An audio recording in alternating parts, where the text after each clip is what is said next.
Hi friends, मेरे इस channel पर आपका फिर से स्वागत है। आज एक बिल्कुल नई चीज़ लेके आया हूँ। बिल्कुल नई मतलब बिल्कुल नई। सब लोग बातें करते हैं इसके बारे में, तो मैंने सोचा मैं क्यों ना करूँ, किसी से पीछे क्यों रहूँ। टॉपिक है फिनेंशियल लिटरेसी, फाइनेंशियल लिटरेसी, जो मर्जी आप कहना चाहें कहें, या आर्थिक साक्षरता। तो ये फिनेंशियल लिटरेसी है क्या? बहुत चर्चा है इसका। तो मैं आपको बड़े सीधे सच्चे शब्दों में बता देता हूँ। जैसे अगर मुझे कोई बुक पढ़नी हो, माना इंग्लिश की बुक पढ़नी हो जो इंग्लिश में लिखी गई हो, या हिंदी की पढ़नी हो, तो मैं उनको आराम से पढ़ सकता हूँ। चाहे वो प्रेमचंद की कहानियाँ हिंदी में हो या शेक्सपियर इंग्लिश में हो, मैं इनको पढ़ सकता हूँ।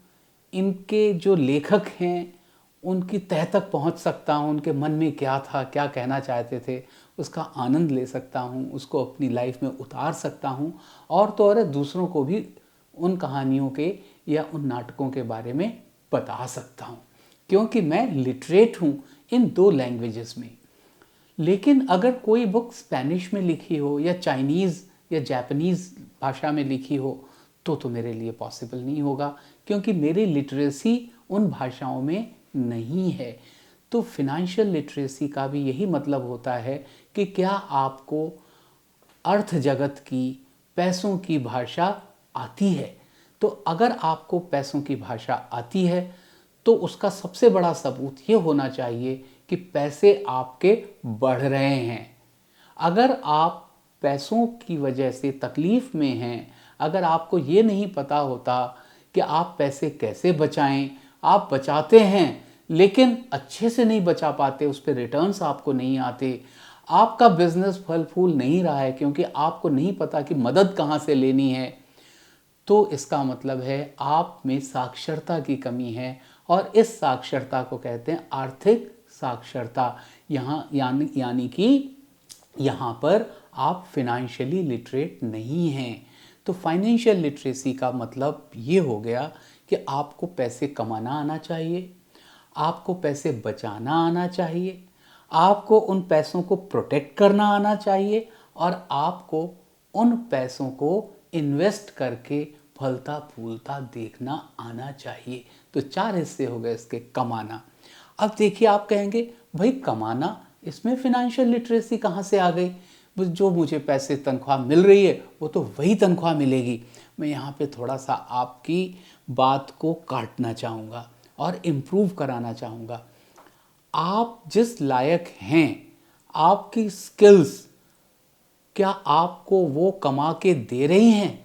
अगर आपको लगता है कि नहीं, माना आप एक कारपेंटर हैं, प्लम्बर हैं, एक टीचर हैं, ट्यूटर हैं, और आपको लगता है कि आपको तो रोज़ 2,000 रुपये कमाने चाहिए, महीने में 60,000 रुपये, लेकिन आप कमा रहे हैं महीने में 20,000 रुपये या 25,000 रुपये, तो मैं कहूँगा आप यहाँ से ही फिनेंशियल लिटरेसी के लेसन्स लेना शुरू कर दीजिए। आपका स्किल सेट और आपकी अर्निंग्स कमेंशरेट होनी चाहिए एक दूसरे के, प्रोपोर्शनेट होनी चाहिए एक दूसरे के। अपने आप को अंडर सेल ना करें। ये फिनेंशियल लिटरेसी का पहला लेसन है जो अक्सर आपको नहीं बताया जाता। तो आज के बाद से आप अपनी मार्केट वैल्यू को अच्छे से जांचिए, परखिए और उसको अप्लाई करिए। That is one. तो अब आपकी अर्निंग आ रही है, ठीक है। अब अर्निंग आ तो गई, लेकिन हम लोग क्या करते हैं, जैसे ही पैसा आता है या पैसा आने से पहले ही बहुत सारे प्लान्स बना लेते हैं। उसे खर्च कैसे करेंगे? तो स्पेंडिंग, तो स्पेंड आप कर रहे हैं उसमें उस पैसे को। लेकिन अक्सर ऐसा होता है कि आप स्पेंड जो कर रहे होते हैं वो आपकी नीड्स नहीं पूरी करता, बल्कि आपकी वांट्स, आपकी इच्छाएं पूरी करता है। नीड कहते हैं ज़रूरत को, इच्छा कहते हैं वांट।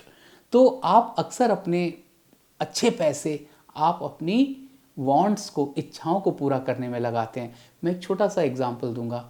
आपके घर में आपकी पत्नी या कोई और स्त्री बहुत अच्छा खाना बनाना जानती है, और हमारे यहाँ स्त्रियाँ तो खाना बहुत अच्छा बनाती ही हैं, लेकिन आप आए दिन ऊट पटांग खाना खाते हैं, बाहर का खा के बीमार भी पड़ते हैं, अपनी कैपेसिटी को भी कम करते हैं, और आपकी तबीयत भी ठीक नहीं रहती। लेकिन आप अपनी इच्छा को पूरा करने के लिए, स्वाद की इच्छा को पूरा करने के लिए पैसे भी बेइंतहा खर्च करते हैं और बीमार भी पड़ते हैं।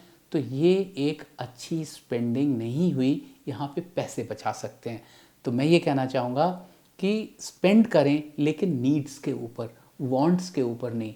अगर वही पिक्चर आपको टेलीविज़न पे देखने को मुफ्त में मिल रही है और आप 1000 रुपये खर्च करके परिवार को हॉल में ले जा रहे हैं, तो मैं कहूँगा आप अपनी वांट्स को पूरा कर रहे हैं। ओके, तो आप पैसे बचा नहीं पाएंगे। तो आप क्या करें, आपका सबसे बड़ा मंत्र मैं यहाँ पे दे रहा हूँ आपको अपने पैसे बचाने का, कि अपनी सैलरी को ये समझिए, या जो आपके पास पैसे आ रहे हैं उनको ये समझिए कि 20% कम आए थे। 80-20 प्रिंसिपल लगाइए यहाँ पे। अगर आप दिन में 1000 रुपये कमा रहे हैं तो ऐसा समझिए कि आप सिर्फ और सिर्फ 800 रुपीज़ कमा रहे हैं। 200 रुपये साइड में निकाल के रख दीजिए। क्या लोग सिर्फ 800 रुपये जो कमाते हैं गुजारा नहीं करते अपना? करते हैं ना, आप समझ लीजिए। अब आप कहेंगे मैं क्या करूं 200 रुपये का जो बचा लूँगा, तो आप एक पैसे की भाषा, जो पैसा आपको समझाता है, उसे समझ लीजिए। मनी सेज कि आज आप मुझे बचा लो, कल मैं आपको बचाऊंगा। Save me today, I will save you tomorrow, ये पैसा बोलता है। तो अगर आपको कल बचना है तो पैसे को आज बचाइए, ठीक है। तो 200 रुपये आपने निकाल के रख दिए, तो इसको कहते हैं सेविंग्स। तो हमने 3 चीज़ें आज समझ ली अभी तक। सबसे पहले अर्निंग, उसके बाद में स्पेंडिंग, वांट्स के ऊपर नहीं, सिर्फ नीड्स के ऊपर, और तीसरी सेविंग। अब आपने 20% बचा लिए कम से कम। अब चौथा आता है उसको प्रोटेक्ट करना। देखिए, अगर आप कैश अपने घर में रखेंगे तो वो अनप्रोटेक्टेड है, चोरी हो सकती है, कहीं ना कहीं आप भूल सकते हैं उसको, आप मिसप्लेस हो सकता है, वो पिक पॉकेट हो सकता है। फिर आपके अंदर ये टेम्पटेशन रहेगी, अगर किसी ने मांगे आपसे पैसे, आप इमीडिएटली उसको दिए दे रहे हैं। प्लीज़ मन में अपने ये रख के चलिए कि ना पैसा मांगना अच्छी बात है, ना पैसा देना अच्छी बात है। किसी को ना तो दें, ना किसी से मांगे। ये फिनेंशियल लिटरेसी का एक बहुत बड़ा पहलू होता है। तो जो पैसे आप कैश रख रहे हैं उस पर आपको कोई ब्याज भी नहीं मिलता, कोई रिटर्न नहीं मिलता, उल्टे उसको प्रोटेक्ट करने का खर्चा अलग से। तो ऐसी दौलत का क्या फ़ायदा। तो अब आता है पॉइंट कि आप उसको प्रोटेक्ट करें। तो प्रोटेक्ट करने के लिए अपने पैसे को बैंक में डालना बहुत ज़रूरी है। और जब मैं कह रहा हूँ बैंक में, तो मतलब बैंक में, किसी चिट फंड कंपनी में, किसी व्हीलर डीलर के पास, इन सबको आपको अपने पैसे नहीं देने हैं। और बैंक्स भी कैसे, जो स्ट्रांग बैंक्स हैं। मैं ऐसा नहीं हूँ कि किसी बैंक का एजेंट हूँ या किसी बैंक से मुझे कोई कमीशन मिलता है, लेकिन अगर आपके पास में ICICI बैंक, HDFC बैंक या स्टेट बैंक ऑफ इंडिया है, तो ये तीनों बैंक्स बहुत अच्छे, बहुत स्ट्रांग बैंक हैं। आपके पैसे कहीं नहीं जाएंगे यहाँ से, ओके। ना कहीं पे कोई इसको छीनेगा, ना कोई यहाँ पे आपको पैसे लेगा आपके यहाँ से। तो ये बात आप ध्यान में रखिए। अब आता है, आपने प्रोटेक्ट कर लिया, आप पैसे को प्रोटेक्ट कर रहे हैं, खुद को प्रोटेक्ट नहीं करेंगे जो पैसा कमा रहा है। तो आप अपनी हेल्थ का इंश्योरेंस करें। यकीन मानिए ये सबसे अच्छा इन्वेस्टमेंट है।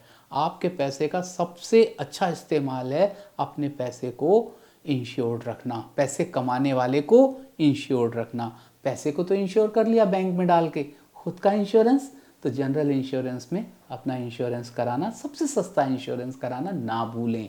और थोड़ी बहुत रकम से आप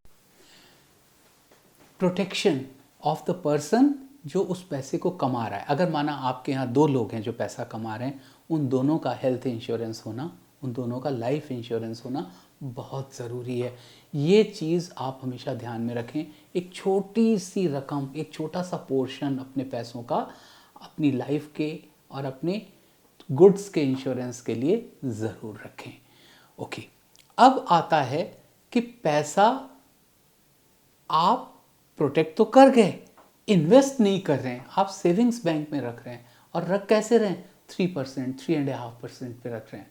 या अगर आप छोटे मोटे बिजनेसमैन हैं तो आप करेंट अकाउंट में अपना पैसा रख रहे हैं, जहाँ पे तो ये 3% भी नहीं मिलता है, लेकिन आपके पास सरप्लस रहता है। तो उस सरप्लस को आप time to time fix deposit में रखें, अपने करेंट अकाउंट बैलेंस के सरप्लस को, जब आपको पैसा इस्तेमाल नहीं करना है।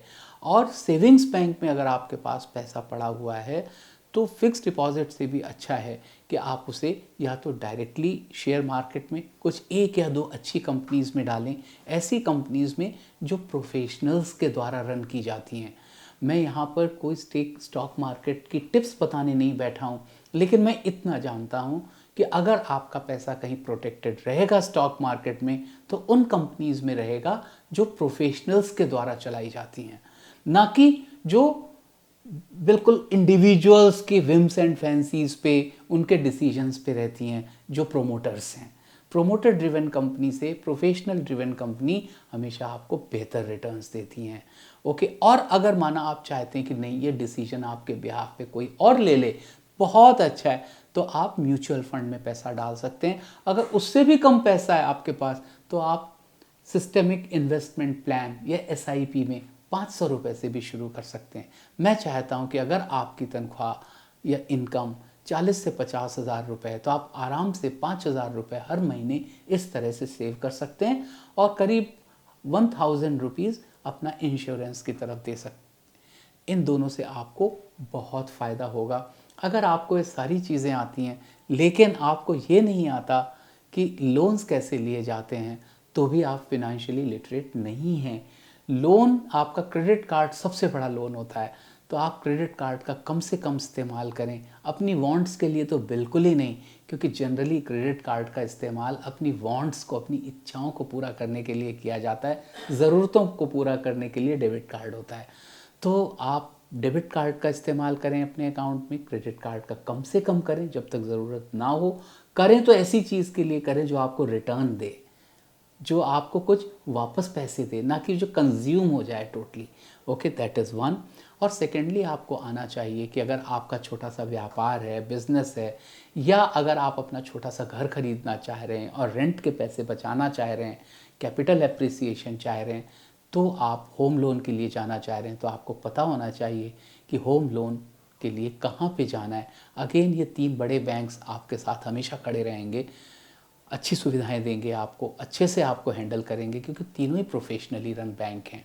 ओके, तो यहाँ पे एक मेरा एक छोटा सा फिनेंशियल लिटरेसी का एक पार्ट पूरा होता है।